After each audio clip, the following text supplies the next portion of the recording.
Chapter 14, where we've been, starts with the account of the death of John the Baptist, and we see that for his taking a stand on righteousness, he is executed by King Herod.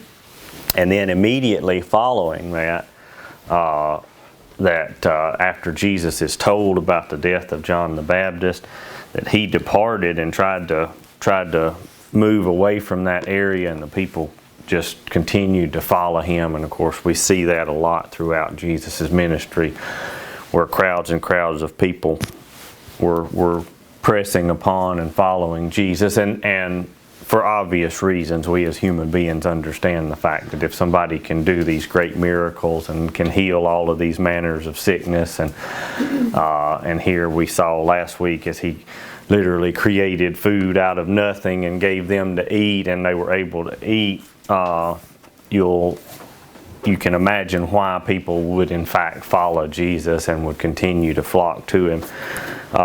In so much that I think at times it was hard even for him to move and to do what he was trying to do because of the press of people that was upon him at all of these times. But in spite of all of that, after he fed them and they ate, it says that in verse 22, and this is where we kind of ended last week, that it says that straightway Jesus constrained his disciples to get into a ship. It means he had to literally just make them and go before him unto the other side while he sent the multitudes away. And if you read John chapter 6, you know a little bit more of the backstory and how Jesus sent those multitudes away. He told them a lot of things that were hard to be understood and hard to listen to. Maybe wasn't exactly what they thought or wanted to hear. You'll see that they had the mind to make Jesus king, not because they thought he was God, but because he had created food for them, and that was a wonderful thing in their minds, that he could do that and that he could provide for them. Look, man hasn't changed a lot. There's still people that would love it if somebody would just take care of them and they wouldn't have to go and work for a living. Okay, we see that in society today. It was prevalent back then too. It's always been, in fact, ever since the Garden of Eden, God told Adam, you're going to have to work. You're going to have to do with the work of your hands to be able to eat. With the sweat of your face, you're gonna eat bread. And ever since then, somebody's been trying to figure out how not to have to do that, okay? It's just the truth. Some people try to steal, some people try to bum off of other people. Just understand it's a problem. It's just a trait of man that it's let's just face it, it's easier to not have to do those things and not have to be. It's way easier to not be responsible, okay? It's just the truth. Okay, and it's part of life. It's part of understanding. It's part of growing up, and it's definitely part of growing as a Christian, is to take responsibility for our actions, take responsibility for the things that God has given us and the role that God has given us. Everybody's role is different. Your role is not my role. My role is not your role. And I'm not talking about like the kind they serve at Thanksgiving dinner. I'm talking about the part that we play in the church, in our family. I'm not a mother. I can't do the mother thing. And my wife does that. And that's her role. Now, it doesn't mean that that's a lesser role or a less important role. It's just a different role. Okay? My role is to be the protector, the provider, the leader, not just in a physical sense, but in a spiritual sense. And so when everybody completes and does their role, it works like God had intended it to. We mess up when we get outside of our role. It's funny to me how often, and we're all guilty of this, how easy it is for us to explain to someone else how they're not doing their role correctly, and how hard it is for us to see that maybe we've got some areas that we could work on in our roles. And so just know that that's something that's gone on all throughout humanity, and it's why the Bible gives us so much instruction. And so we see here that Jesus sent the multitudes away. And like I say, if you read in John chapter 6, maybe in the next decade we can cover the Gospel of John, and we'll look at that a little more in depth, but I want to keep moving here with what's given us here. But it is important, and I'll just mention it real quick and we'll move on, why it's important to read and to study our Bible. And most Bibles now, mine does, again, I'm sure most of yours probably do as well, will give you the references to these places where the Gospels cross and where they tell the same story, and you can read those and you can study those and you can gain a deeper and a greater understanding by reading that same story from several different accounts and understanding and putting all the pieces together and seeing the bigger picture of what was going on, because different ones wrote about things from their perspective and for different reasons. And so we see, like I say, John adds a lot to this story here when you get the account of what was going on. And it shows us a lot more insight into this verse right here where it says, while he sent the multitudes away. And again, if you read John chapter 6, you know why they left. You know why they walked away. And it says that when he sent the multitudes away, he went up into a mountain apart to pray. And when evening was come, he was there alone. And this is something, as we ended last week, we talked about. This didn't happen very often for Jesus. There's not very many instances recorded where Jesus was alone. Now, we know he went into the wilderness in chapter 4, if you remember way back 5 or 6 years ago, that he went into the wilderness for 40 days and 40 nights and fasted and was there tempted of the devil. We read that account. That was one time. This is another. There's very, very few times where Jesus is all by himself. Most of his time was spent ministering. But it does show us that even the Lord in his human flesh needed a little bit of alone time sometime. And I think we strive for it. Yeah, he had to work for it right here. If you kind of see that, it wasn't just like, I need a little time myself. Yeah, he had to forcibly tell his disciples, look, 5 minutes, guys, just get in the boat, go, I'm coming, I'll meet you there, just give me a minute, and he had to send the multitudes away. And again, I don't think he was angry. I don't think he was mean. The Bible doesn't give us that. It doesn't tell us that it was like that, but he did spend some time alone and in prayer. And so it says there that he was there alone when evening came, and he was there for the purpose of praying. And remember, for context's sake, he sent his disciples across the sea, and this would have been the Sea of Galilee, to go to the other side. He has every intention of meeting them over there. And we know Jesus' purpose in doing this is going to be for this story that follows right here. And again, very, very familiar scripture. You'll know the account and the story as soon as we start into it. So we'll go from there. We'll start into verse 24 and 25, and we'll look at this story that occupies the last part of chapter 14 here. But the ship was now in the midst of the sea, tossed with waves, for the wind was contrary. And in the fourth watch of the night, Jesus went unto them, walking on the sea. Okay. Now, a couple of things, and we'll try to move through this. But the ship was now in the midst of the sea. And the Sea of Galilee, it was called a sea. Now, it's not huge, okay? And it's not even anywhere close to as big as like our Great Lakes or anything like that. But it does sit in an area that makes it prone to aggravating winds. And when I say aggravating, I mean to those that sail. The way the winds move at times in that area creates a horrible chop on the water that makes it very, very difficult to sail, and it can be problematic to those that are sailing on that small inland sea, especially in a day. And don't get me wrong, they had ships, they had boats, and they knew how to use them. Peter was a fisherman, so this was not something that was new to them. They had not broken new ground here, but it's still, even the most seasoned fisherman, that kind of thing, it would catch them off guard. And I think that's what we're seeing is happening here now. So we know it's the middle of the night, the fourth watch, okay, and the sea is tossed with the waves. The ship was in the middle of this sea, so they're not near the land at this point. They're in the middle. And it says, because the wind was contrary. And in that fourth watch of the night, Jesus went unto them. And I like how matter-of-factly this is stated. It says that Jesus went to him walking on the sea. Now, there have been all kinds of scholars and all kinds of people that have tried to figure out how this happened without it being miraculous.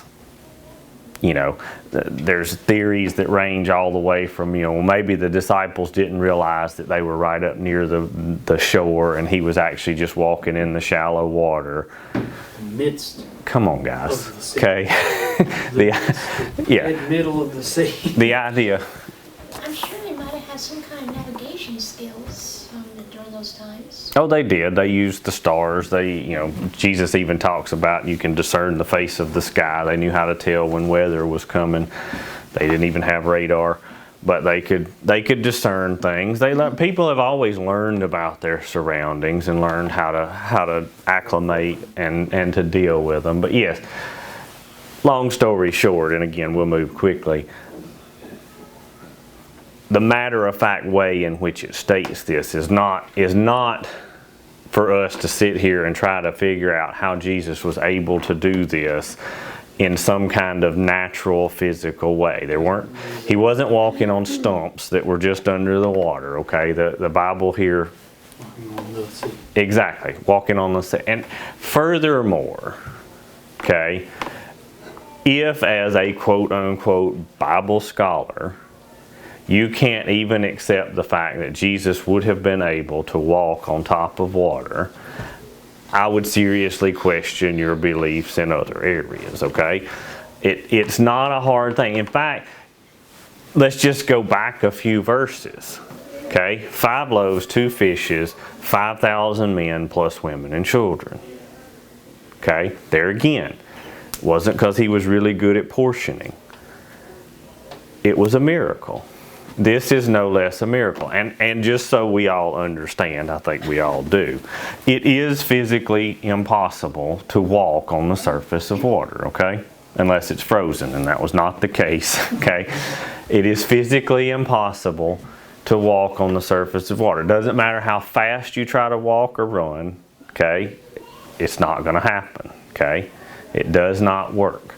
It's not dense enough to hold up the human body. At least not in a sense of being able to walk on it with your feet. That's exactly what Jesus did here. Now, 2 possibilities. One is the Bible is incorrect, or it's telling us something that is incorrect. It's not the case. The other possibility is that Jesus walked on the water. Okay? And if you are, in fact, the creator of water and the world and all things, then walking on top of the water is really not that hard of a thing to do, okay? As God, you can do whatever you want to do, okay? So there's no reason to try to explain through physics or science or anything else a miracle. Miracles are not scientifically explainable. That's the whole point. If it's scientifically explainable, it's not a miracle. Okay? The whole point is that it's miraculous. There is no... Outside of the laws of Exactly.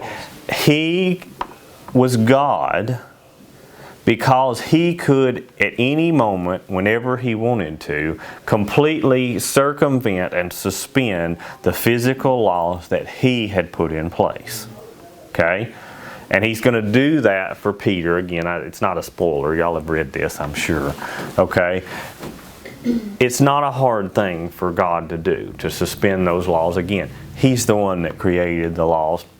And you and I can try this as long as we want to. It's never going to work for us. We don't have the ability to suspend those laws. It shows us, again, just how miraculous and just how he was in fact God. Okay? And it illustrates several principles because it doesn't matter whether or not we believe in these laws and that we believe that there's laws. It's like gravity. You can say as much as you want to, I don't believe in gravity. You have no choice. Okay? Whether you believe in gravity or not, you will answer to gravity. It's just the truth. whether you believe in God or not, you will answer to God, because He's just as much real as the laws that He put into place. And so, exactly. And so we see here that Jesus goes, again, walking on the sea.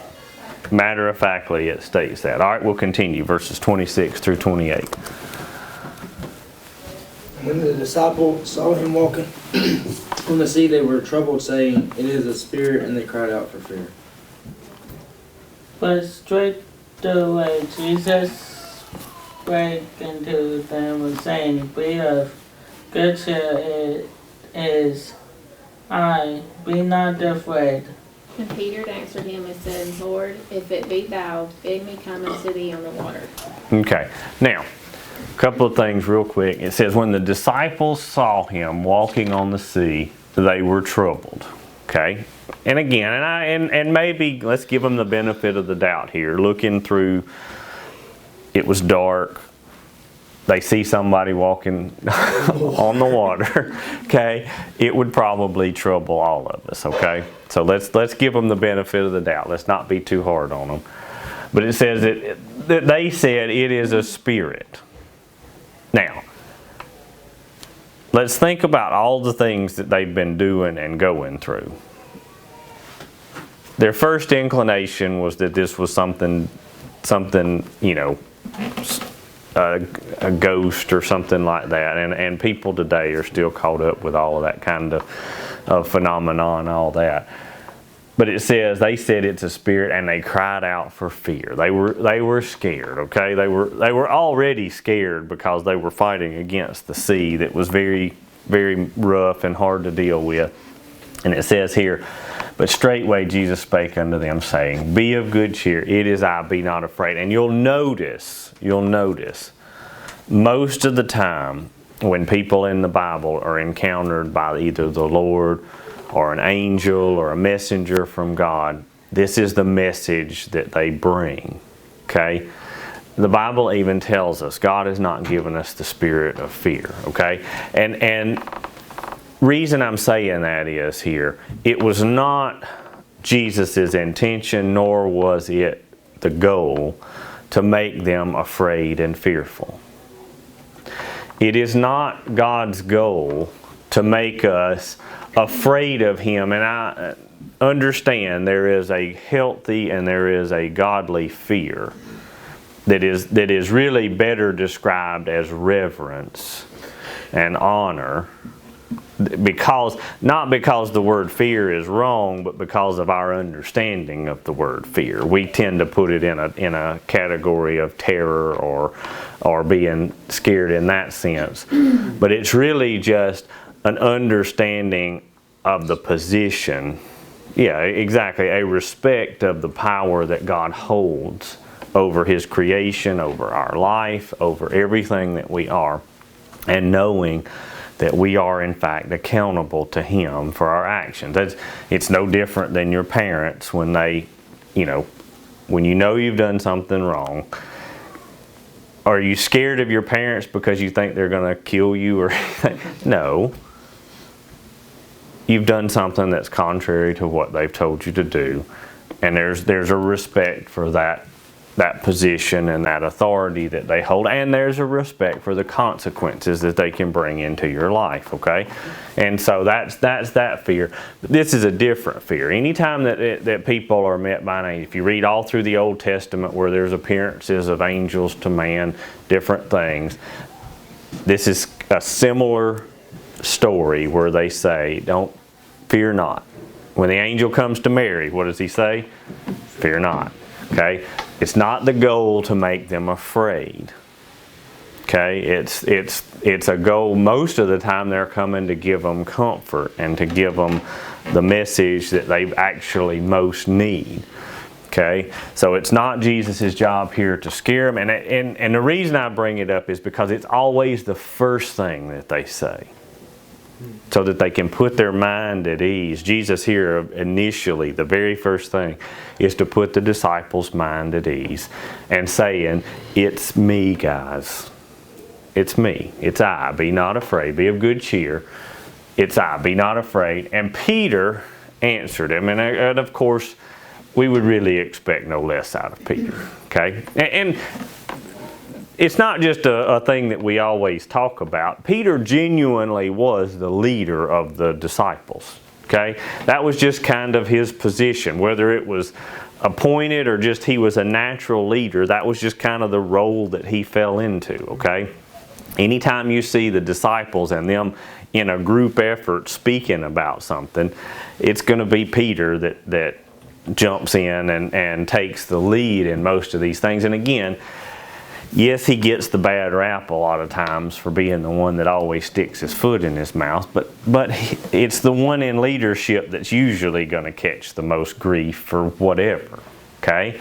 And yes, many times Peter did in fact say some dumb stuff. Okay? But, and this is what people don't remember, it's also Peter that makes some incredibly intuitive statements at times as well. And those are very rarely credited to him as much as his indiscretions when it comes to speech. Because it was also Peter that when Jesus pressed him said, "Thou art the Christ, the Son of the living God." Okay? And the Lord went on to tell him, "Exactly, Peter. Flesh and blood hasn't revealed this to you, but the Spirit of God. And upon this profession, upon that statement is what I'm going to build my church on, this rock." And so, again, Peter did in fact have some moments of brilliance and genius in between. The question that I've always had in my mind ever since I was a kid, when they thought that Jesus was a ghost, I thought, well, I know the story of the Witch of Endor instead. I thought, other than that, did they really believe in ghosts? I'm sure it was like, because I mean, people always create explanations in their mind. They'll tell other people about it. I mean, that's how all urban legends. If something happens and someone mistakes something, they're like, "This is what happened. This is what happened." Yes. So I'm sure in that time people had their own ghosts Right. per se. The only ghost that I've heard in Jewish folklore was something called a Dybbuk. Right. And there, again, and I'll be honest, that's not really an area that I've studied extensively. But I will say, for whatever reason, men have always been fascinated with the afterlife, an other world type thing. It's no different than today. There's entire television programs and everything devoted to hunting ghosts. And here's the thing, yeah, we would look at this and say, what would lead them to believe that there would be a ghost? Well, what leads millions of people today to believe in ghosts? When there's never been any actual, substantial, real proof of any of it. Okay?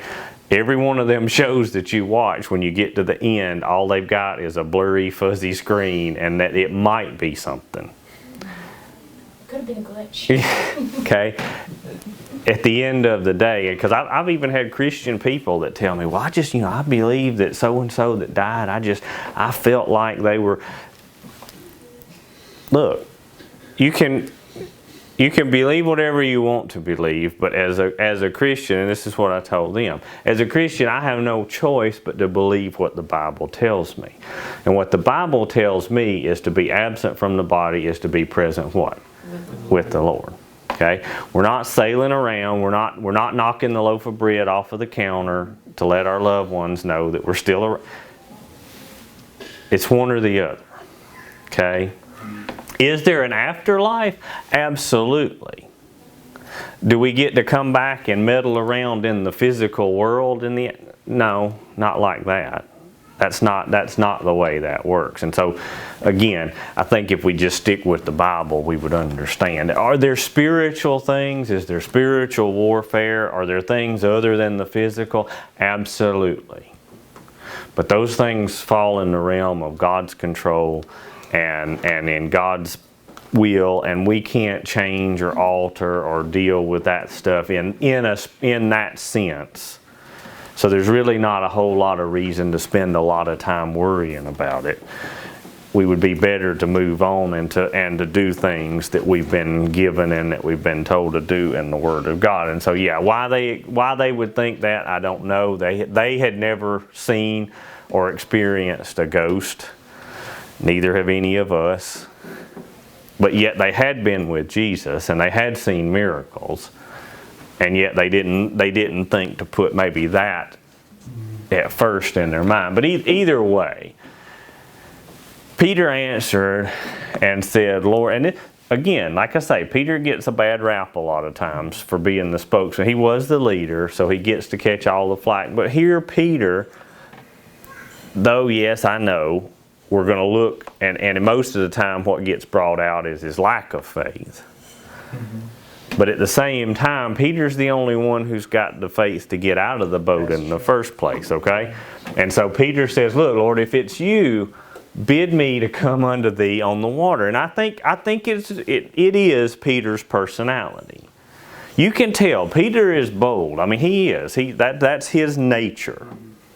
And Peter's going to be the first one to be like, well, I want to try that. I want to, let me experience that. Let me jump in there first. And this isn't like calm water either. This is no. I mean, there's a storm going on, and they're in fear of losing the boat. And Peter's like, I want to try that out. Let me, again, I think it's a perfect human reaction. I think Peter here, again, like I say, is at least displaying some measure of faith. Okay? And he says, if it's you, bid me to come unto thee on the water. And I think for a minute, Peter thought, this is going to be amazing to be able to do that. Again, they knew as much as you and I know that it's physically impossible to walk on water. They weren't dumb in that day. Peter knew and understood this is a physical impossibility. And so let's see as this happens here what goes on. Okay, verse 29 and 30. And he said, come, and when Peter was come down out of the ship, he walked on the water to go to Jesus. But when he saw the wind boisterous, he was afraid and beginning to sink. He cried, saying, Lord, save me. Okay, Peter at his best and Peter at his worst. All right here within 2 verses of each other, okay? But before we give Peter too hard of a time, okay, let's take a look at our own spiritual life, okay? And see if you and I can draw any parallels to Peter's reaction here. Now, maybe it happens just a little bit faster and a little more concise right here for Peter, but how many times have you and I said, I'm on the spiritual mountain. I feel like I can do this. I'm doing this. I'm doing what's got to be done. I'm doing the right thing. I've got this whole Christian thing figured out. 2 minutes later, Lord help me, it's all falling apart. Okay? So again, before we give Peter too hard of a time, yes, I know it happens quickly in 2 verses. You and I are the same way. Exactly the same. When we're walking high, we feel like we accomplished something. And as soon as we start thinking that we are the ones that are doing it, we begin to sink. And I think that's exactly what what is happening here. It says, and again, amazing account here. Peter says, Lord, if it's you, let me come out there on the water, walking on the water like you. Jesus said, come on. He didn't rebuke him. He didn't say, no, you can't do this, Peter. Jesus said, come. And it says when Peter was come down out of the ship, that he walked on the water to go to Jesus. Again, a great display of faith on Peter's part. Peter actually, all the rest of them are still in the boat. Okay? And Peter actually has the faith to come down, either open whatever kind of access or ability they had to get into the ship. And again, you could study and see what kinds of ships and all that. It's really, really beside the point. But Peter has to take that first step. And there's a moment where Peter has to actually put his full weight On water. on the water and not in the boat. There's a it's no different than anything. It's no different than skydiving. It's no different than bungee jumping. It's no different than any of that stuff, rappelling. There's a certain balance point at which when you go past, you're not going back to whatever you were standing on, okay? You know, when you go, once you lean far enough out of the plane, and I've never been skydiving, I don't see the need in jumping out of a perfectly good airplane, but when you go past a certain point, you are putting your faith in the parachute that's strapped to your back, because you're not going back to that airplane, okay? There's a certain point. Zip liner. Exactly. There's a certain point in rappelling where once you lean out, your weight's on the rope, and your faith is in that ability of that rope to hold your body weight, because you're not going back to where you started at. You can't do it anymore. And so just understand, there was in fact a point in time where Peter had to transition his weight from the boat to the water. Again, great display of faith on Peter's part. And I don't know, maybe he was out there like, you know, tested. I don't know. The Bible it doesn't matter. He began to walk on the water. And every step that he took away from the boat displayed more and more faith in the Lord's ability to keep him on the water. It took him further from safety. Listen to me, think about that. It took him further from what he thought was safe and further into what he perceived as danger. Okay? Just understand, our Christian life, our Christian walk is really no different. The longer we stay with the boat, the longer we hang on to that security blanket, it's those physical things that we think bring us protection and that we think keep us safe. As long as we're hanging on to that, we're not walking on the water. Okay? We have to turn loose of that. And every step that we walk by faith, we walk further away from the things that we deem as being our safety blanket and the things that keep us safe. And Peter is doing that. He's got his eyes fixed on Jesus. He's looking at the Lord, and he's beginning to walk towards Jesus on the water.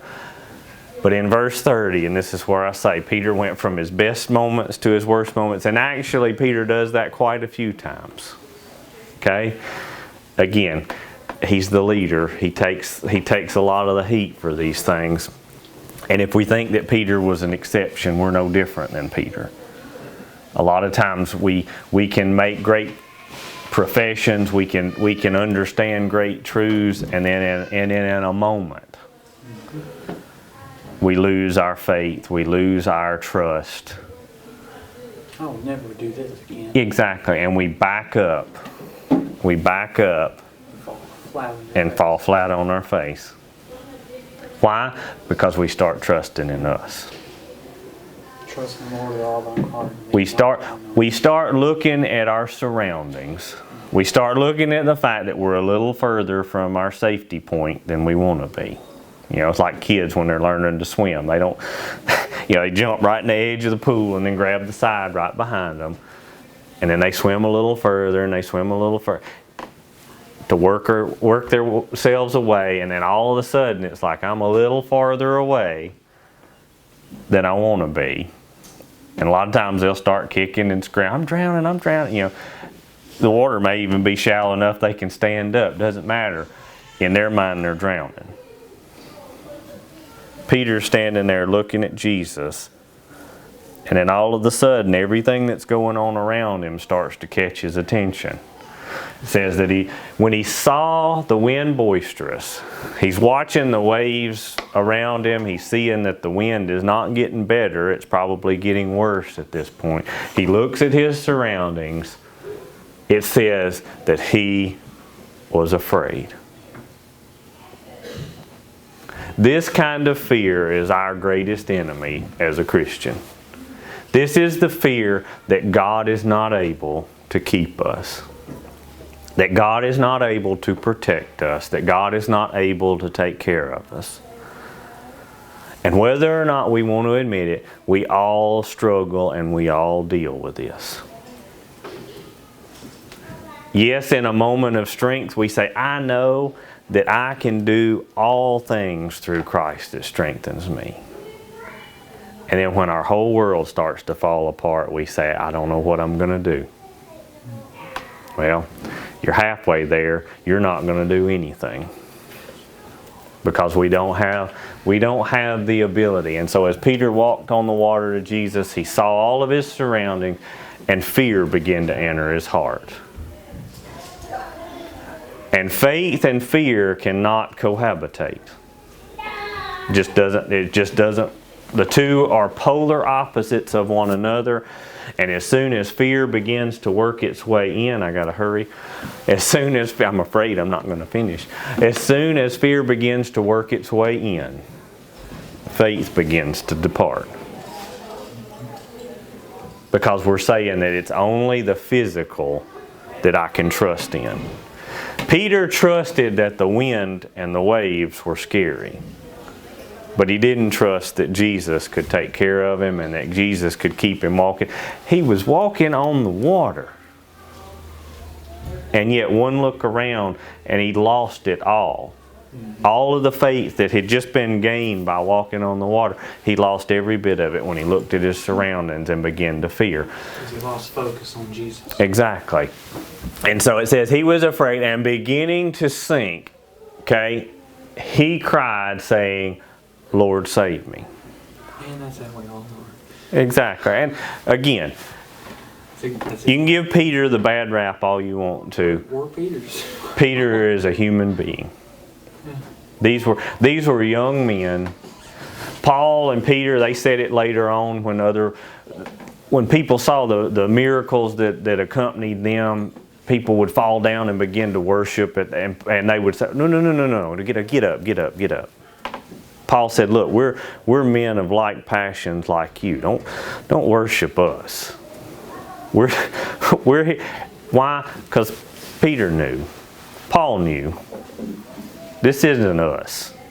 It's not nobody that is a true servant of God ever for 1 minute gets to think that it's them. It's not us. It's always Him. It's always Him. And it said he cried saying, Lord, save me. Now, he went to the right place. I'll give him that. Okay? It says here that as he began to sink, as he began to look, as he began to lose faith, he began to sink in the water. But look at this. He cried saying, Lord, save me. What did Jesus do? Did he point to him and laugh and say, I'm not helping you because you lost your focus? Now, what does he do? Verse 31 and through 33. And immediately Jesus stretched forth his hand and caught him and said unto him, O thou of little faith, wherefore didst thou doubt? And when they were coming to the ship, the wind ceased. Then they that were in the ship came and worshipped him, saying, Of a truth thou art the Son of God. Okay. And again, I got to move quickly.